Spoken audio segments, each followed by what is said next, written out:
એ આંદોલન લઈને સત્યાગ્રહ છાવણી પર દીકરીઓ ગુજરાતની બેઠી હોય તો ભાજપની પોલીસ અને દંડા મારી મારીને ભગાડે અને ભાજપનો હર્ષ સંઘવી નફ્ફટ થઈને દાંત કાઢે વિધાનસભામાં. આ આપણું ગુજરાત નથી, આ આપણું ગુજરાત હોઈ ન શકે.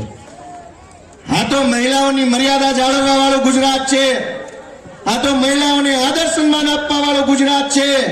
યત્ર નાર્યસ્તુ પૂજ્યતે રમંતે તત્ર દેવતા, કે જ્યાં નારીની પૂજા થાય છે ત્યાં ઈશ્વરનો વાસ થાય છે. એ સંસ્કૃતિના માણસો એટલે ગુજરાત. અને એ ગુજરાતમાં અમરેલીની અંદર ભાજપના ગુંડાઓએ એક નિર્દોષ દીકરીનું સરઘસ કાઢ્યું.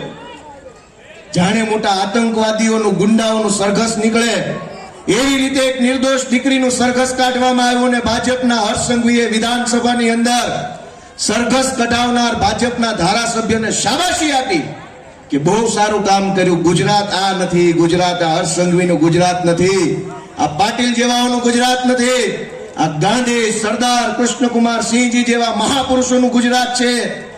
આપણે બધાએ આ ગુજરાતને ભાજપથી બચાવવાનું છે. દોસ્તો, આ સંકલ્પ દિવસ છે, આ સ્થાપના દિવસ છે કે હવે પછીનું ગુજરાત કેવું બનશે. એક નાના માણસની વાત નથી સંભળાતી.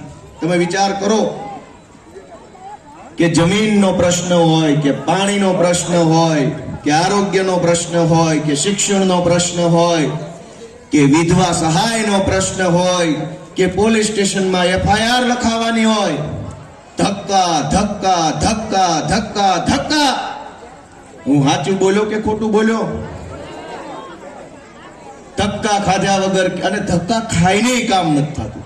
50% ખાધા પછી જો મારું કામ થતું હોય તો હજુ વાંધો નથી, પણ ગમે તેટલા ધક્કા ખાવ, છેલ્લે સરકારી માણસો ભાજપના રાજમાં નફ્ફટ થઈને કહી દે છે કે થાય કરી લેજો, જાવ, નથી કરવું તમારું. શું કામ? કે સત્તાનો અહંકાર ભાજપમાં આવી ગયો છે, સત્તાનો ઘમંડ એનામાં આવી ગયો છે. ને ઘમંડ કોને લાવવા દીધો?